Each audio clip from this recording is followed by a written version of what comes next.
1. My boyfriend, my grandma, and I have always been firm believers in the paranormal. He's had more experiences than me. None of them have been malicious, just odd. I myself have only ever felt the presence of others, and on only 1 or 2 occasions seen or heard something out of the ordinary. My experience was a white figure by the doorway of my childhood bedroom, peeking in on me, before slowly disappearing. As for my grandma, she smelled her mom's perfume on occasion, especially when she's upset. She even bought me the exact brand of perfume one time as a gift. Now back to my boyfriend's experiences. His first paranormal experience was when he was a kid. He had gotten up in the middle of the night before Halloween to play with the glowing candy buckets his parents had picked out for him and his brothers. He got up and went down the hallway to his old living room and heard a whooing sound. He stood in the living room and was staring face to face with a football-shaped head with glowing eyes as bright as headlights. It was vibrating and making a whooing sound. He stood there frozen for a few minutes before he could move again, and he headed back to his bedroom. He retired an hour or so later, unable to fall back asleep, to find it fading as the sun came up. Another time, he was sleeping with his parents in their room. Now, the layout of his old house, you could see directly into the bathroom from his parents' room. Much like now, his parents always kept the bathroom light on, and the door slightly cracked open. Once again, like in the previous story, he couldn't sleep. So, as he was laying there awake, he saw a toddler-sized shadow pass by the bathroom door. At that moment, he was like, "Nope, good night," and eventually fell asleep. Now on to the main reason I wanted to write this. In 2019, my grandma and I moved to our current apartment, a mostly quiet 9-floor senior apartment building. I'm here as my grandma's caretaker. For the first 3 years of living in this apartment, my grandma was in and out of the hospital and going to a nursing home. According to the rules in the lease, I'm not allowed to stay in the apartment by myself, as I'm only in my 20s, and would need to be 55 or older. Cue my boyfriend. One day, when we were grabbing some food from my pantry by my bedroom, my boyfriend was in one of the other rooms, when he came running over to me and told me, "Love, we need to go, like now." I ask him why, and he tells me he saw a black shadow walk from the bathroom to the kitchen. He grabs my wrist, we pack up. I close the pantry and we get the hell out of there. When we're alone at my apartment, it's most likely haunted. That being said, I bring you the final part of this story. This happened quite a while ago. My neighbor across the hall passed away a few months ago, and my boyfriend liked going in to check the place out. You know, she wouldn't have totally minded, considering we would occasionally visit her when she was alive, and she even watched my cat on one occasion. So anyways, that night while I was helping my grandma go to the bathroom, my boyfriend snuck over there, out of boredom. Much like our apartment, you have to travel past the bedroom and bathroom to reach the living room and kitchen. As he walked, he felt like he was being watched from the bedroom and bathroom. And as he reached the living room, he saw a black head with glowing eyes similar to the one he saw as a kid. These eyes seemed more like swirls, though. It was staring at the wall where my neighbor had her TV, hovering around the area her chair was. It turned towards him and made the same whooing sound as his childhood ghost. This time he said, "Sorry, I can't understand you." It then turned back to the imaginary TV, and he said goodbye to the figure as he left. He came back looking quite spooked and told me what happened. Knowing he was one for messing around, I asked him if it was true. He nodded and insisted it was real. When I was done helping my grandma, we talked about it more. We both believe she may have been trying to say hello, but ended up manifesting as a whooing head with glowing eyes. As for the presence in the bathroom, I feel like it was the lady before her, who was found dead in the bathroom, and the presence in the bedroom, the person before them. None of these figures or experiences have resulted in anyone being hurt or anything else serious. Now, there's a new lady in that apartment, and we haven't visited since. I could write a whole book just on my boyfriend's paranormal experiences, if I'm being completely honest. 2. Okay, so I recently relocated to a new apartment across the street from the cemetery. I like how quiet the neighborhood is and how close it is to my job. You can't beat leaving for work 10 minutes before you have to be there. I've noticed that my closet door has been left open frequently since I moved in. I first assumed it was because I was in a hurry to close it, or because my boyfriend's animals were bored.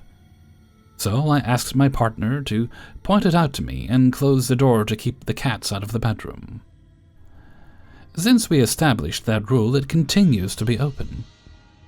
We wake up with one side of the door wide open, even though I said out loud that I have closed it before I went to bed. Perhaps it's simply old hinges, I thought.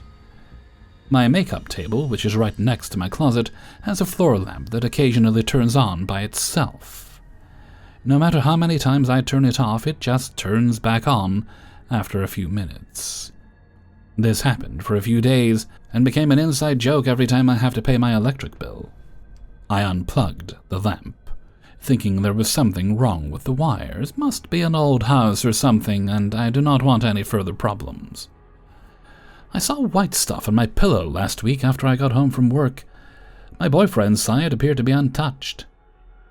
I don't think I have dandruff or spilled salt or something. All I can think is that maybe the neighbors were moving something really heavy, and wall paint landed on my pillow. We don't let cats in the bedroom, so there can't be cat litter.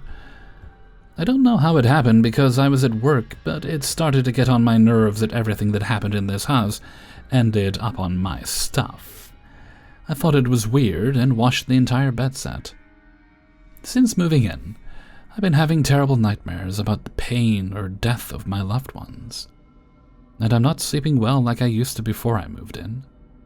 Maybe it's stress from work, or maybe it's missing my family, right? I live overseas, and I recently lost my grandfather. I couldn't go to his funeral, and I can't shake the guilt. I'm trying to figure out if my nightmares are about the fear of losing another loved one and not being able to say goodbye again, or if I'm dealing with a deep level of stress from work. That must be it, I always thought. But today I've lost it, and all my explanations don't seem to fit anymore. I was looking out my bedroom window and saw a very sick bird hanging on my windowsill.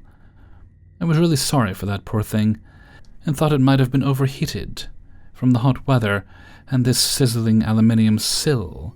When I went to go check on it, I couldn't do anything about it. The poor thing died right there on the windowsill. The one next to my makeup table, and my always open closet. I'm getting suspicious and worried because I can't find an explanation for this anymore.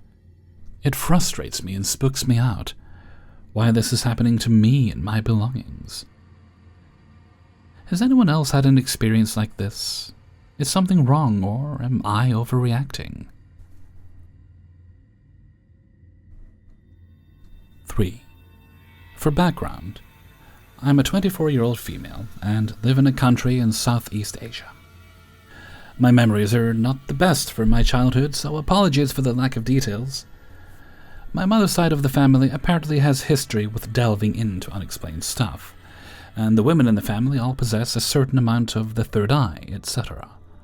And according to monks and priests alike, I have a certain aura that attracts stuff. When I was roughly 5 or 6 years old, my grandfather passed away, and we had a funeral, cremation, and the gist. But while this is going on, I remember still talking to my grandfather, asking him why are there 2 of him, and why is one of him sleeping? This story is backed up by my family mentioning that I was always chatting and playing with someone, only I can see during this period of time for 7 days.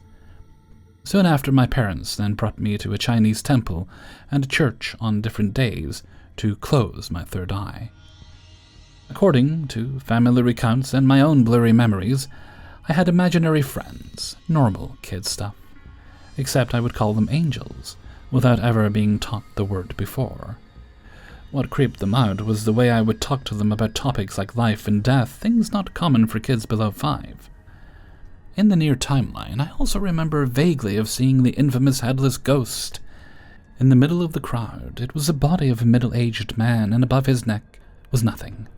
No blood or opening, instead a smooth, covered neck. But before I could say anything, my mom, who was holding my hand, pulled me away. After my third eye was closed with multiple attempts, I grew up to be a fairly normal person in that matter, except I start to realize I can sense the presence of things I cannot see. My high school is right across the street of a preserved forest, and being teenagers, me and some friends used to like going into the forest and have a little hike, heading to our secret spot that has a little pond. From one of the entrances of the forest that is next to the big lake, going forward there is like a fork in the path and a huge tree in the middle. One day, me and my friends had some time to kill before our extracurricular stuff and decided to go into the forest like usual. One of my friends has the third eye, and we are both aware of each other's weird powers. As we walk in and face the tree, my friend stops dead in her tracks, while I myself had a terrible gut feeling. We both glanced at each other and started to divert the rest of our group back to school. We both tried to act like normal, as the thing followed us until the school gate and stopped outside of it. It was a Japanese army man, and he was not friendly. My high school had other supernatural stories, but it's a different post for a different time. About a few months later, we were in the middle of exams, and it was also the Hungry Ghost Month.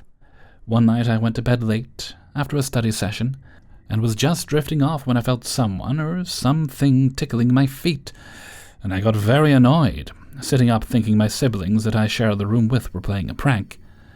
Instead, I was met with my sleeping siblings and nothing more. Then a weird tickling feeling at my foot starts again, and I end up sensing a kid in the room. I told it to leave and to disturb someone else, and abruptly I stopped sensing it. Years later, I gave birth to a healthy boy, and this happened when he was around 4 years old. One day, the babysitters dropped him off at my workplace, as we had plans to bring him out for dinner that night. For context, due to my long and irregular working hours, my son stays with the babysitters full time. I am a single mom. When he arrived at my workplace, he sat on the sofa, and I tended to customers while he played with his toys. I start to notice he seems to be interacting with something and was staring at a corner quite intently. And when I asked him, he just pointed to the corner and said, "Which?" I have never taught him that word myself, and thinking he picked it up from the babysitters, I brushed it off. But a gut feeling was growing. An hour later, my friends and my fiancée arrived, and one of them is tipsy. She had some wine at home, but started mumbling about a scary lady that is following her and her boyfriend. My friend, who has the third eye, confirmed there is indeed something scary in our presence. Before they could say where, my son pointed and said the word witch again, and my friend stared at my son, shocked. The scary witch was threatening everyone's lives, according to my tipsy friend. And in the end, the rest of us drove to a nearby mosque, where my fiancée, who is Muslim, started reciting prayers as we huddled together at the steps of the entrance to the mosque. After a long prayer, the scary witch finally disappeared, and my son stopped saying the word as well. Since then, it has always been just creeped out feelings and stuff. Hope you enjoy my paranormal stuff so far. 4. Even when I was a baby, a little child, a teen, a young woman, and now a middle-aged woman, moths and butterflies will land on me, in the dozens per month. Not when I was sweating, necessarily, just so everyone knows it wasn't for the mineral content of my sweat. I've already debunked that for myself over 3 decades. They will land on me as soon as I'm dried and dressed from a shower. They'll come to me while I'm walking into work or the grocery store, or filling gas 800 miles away from home, just totally random moths. And tonight it happened. My sons and husband and I were sitting in the cool AC during this heat wave, when my younger son exclaimed, "Mom, why are these moths always after me?" I was a little taken aback by that for a moment, but watched as he jumped up and ran to get his collection kit that he had in his bedroom. He sounded frustrated, so I asked him about it without prompting. Apparently they have been bugging him since he was a toddler as well, but at 11 he's old enough to notice there's something weird going on here. About the same age for me, I was 12-ish. He gets them at school, and in my office he saved 3 moths and 2 giant crickets just today. And then, now the moth was all over him tonight during the movie. And no, we do not have a moth infestation. Now, keep in mind, moths love light. We were watching a movie on a large screen in a black room. They weren't going for the screen as they should have. They went for him. And as soon as he asked, my older son, who has never expressed his concern, said there were 2 moths in my hair and 1 on my back. I guess I'm just so used to them I didn't even notice. They were just hanging out, I guess. Again, we don't have a moth problem anywhere in the house. It's something I'm pretty adamant about. They show up for an hour or so, and then poof, gone. And the butterflies as well, in the house. It's just so odd. So what do they mean? Why do we seem to draw them? We are both A-positive blood, husband and other son are O-positive, but that's the only significant difference I can come up with so far. Other than the possibility we do both have sensitivities, but they're limited. My mother always warned me away from exploring them, saying I shouldn't open doors I can't close. So, I have told both my boys the same thing. What thoughts do people have on this? I've been absolutely fascinated with moths since I was about 12, when I first noticed their fascination with me, but I've never shared that with the kids. Just try to quietly research each one I see when I'm out and about. One of my favorite memories is watching a butterfly unfurl their proboscis to drink water from the cup of my hand when I was around 15. That memory is clear as a bell, and that was well before the internet.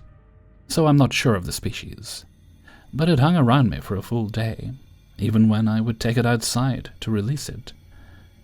Their tiny feet are so adorable, by the way, right up there with weevils and their boots. Any thoughts? 5. Need help identifying an entity I saw last night. For the record, today is Friday, August 18th, 2023. I'm a single 44-year-old female, I don't do drugs, and I only drink socially. Last night I had not had anything to drink. I was awoken early this morning around 3:39 a.m. to my palm-chin puppy Joey growling and barking. He was looking at my bedroom door into the hall. I could hear footsteps on my floor. They sounded like human footsteps, but there was also a strange click like someone's nails touching the floor too. I immediately got up, turned on the light, and went to check out my small apartment for an intruder. There was no one there, so I grabbed a drink of water and came back to bed. When I got to bed, I said, "In the name of Jesus, I claim protection of myself and all those that live in this house." I have a family that lives in the apartment upstairs. I read a few Bible passages and fell asleep, watching some Christian ASMR. I was woken up again around 5:30 a.m. by Joey's growling and barking. When I opened my eyes, I was confused because right above me and slightly to my right was a gray, dimly glowing entity. I think when I first awoke, it was really close to me, but I had fallen asleep with my Bible by my head, and I don't believe it touched me. It moved swiftly, however, up into the right-hand corner of my room closest to me. There it crouched, almost like a cat before pouncing. It glowed enough to dimly light the room, and at first I thought it looked like a skeleton. However, on considering it, I think it had long, thin rope muscles throughout. I couldn't make out a clear face. It moved quickly after a few seconds and darted over the top of me to the left side of the room. At the same time, I reached over and turned on the bedside table light.